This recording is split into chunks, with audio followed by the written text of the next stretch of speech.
The truth on the quiet island. Ethan and Mia were a young couple trying to escape the chaos of London. Cramped apartments, endless traffic, and the noise had finally worn them down. After Mia lost her mother, she longed for a peaceful, quiet life. Somewhere they could raise their daughter Lily in calm surroundings. One evening, Ethan found a strange listing online. House for sale on a remote North Atlantic island. Unspoiled nature. Silence. Solitude.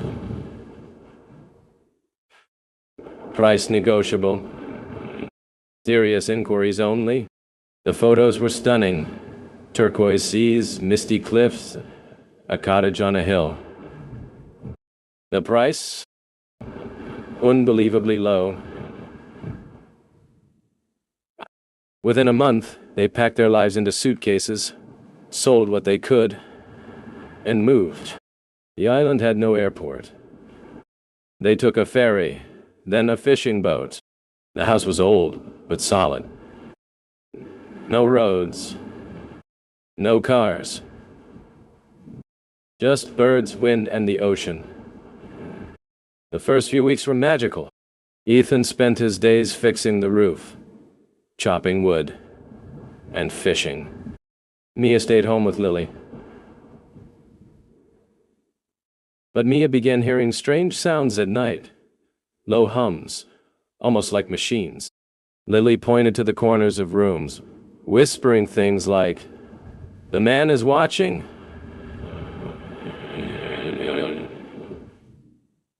Or E said, "Don't go into the basement."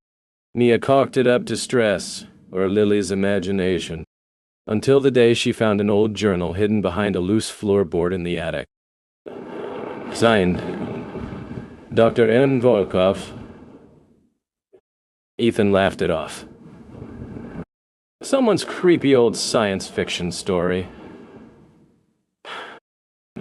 But Mia had a feeling it wasn't fiction.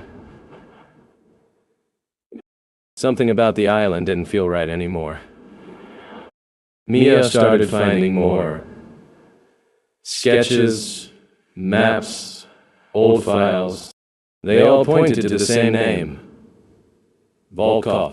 He'd been a Soviet scientist in the 1980s, one who vanished in the early 90s after rumored human experiments. He was never arrested. Now suspected had fled. Here. She found a hidden door in the pantry behind the shelves. It led to a staircase. Beneath the house, a sealed-off basement.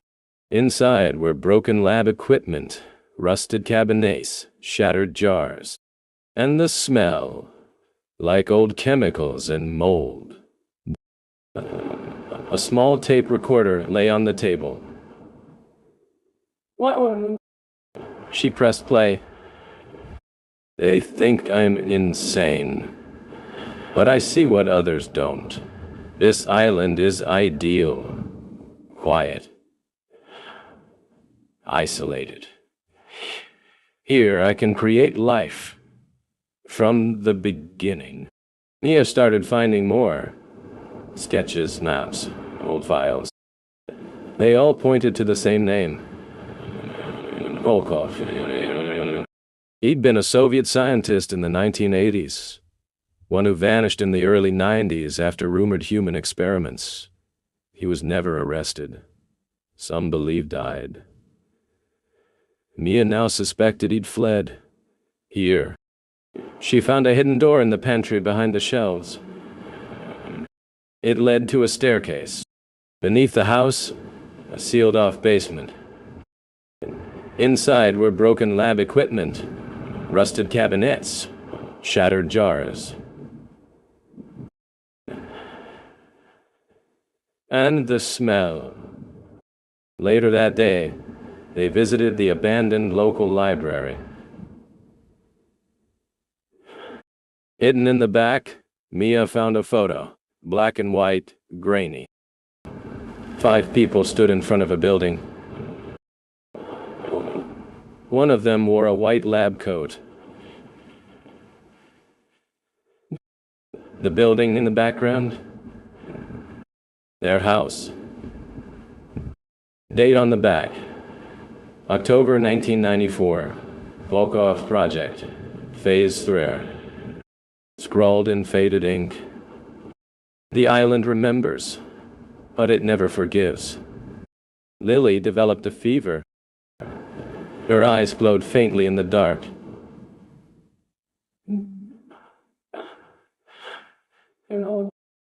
She mumbled words in a language neither Ethan nor Mia understood. Mia remembered a line from the journal. Symptoms in second-generation subjects appear around age 3. They tried to leave, but the fishing boat was missing. The sea was rough, storm clouds overhead. The ferry wouldn't return for another 10 days. No signal. No help. Ethan decided to burn the basement. He poured kerosene. When he lit the match, the flames screamed, a sound too human, too electronic. Later that night, Mia found the final journal entry. I failed. But they won't. They're alive. They were born. The experiments live on. The island protects its legacy.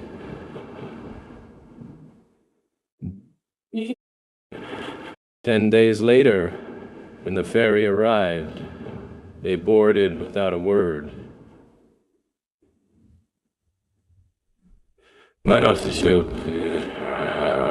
No goodbyes.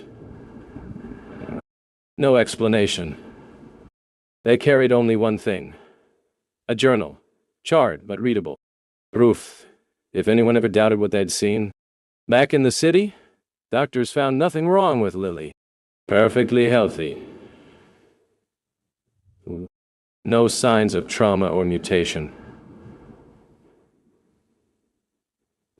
But some nights, Mia found her sitting upright in bed, whispering that strange language again. Staring out the window, smiling. They moved again, changed names, burned the journal. But one question never left them. Was Lily ever just a normal child? Epilogue. Some islands are beautiful because they've been forgotten. Others, because they remember everything. And sometimes the truth doesn't want to stay buried.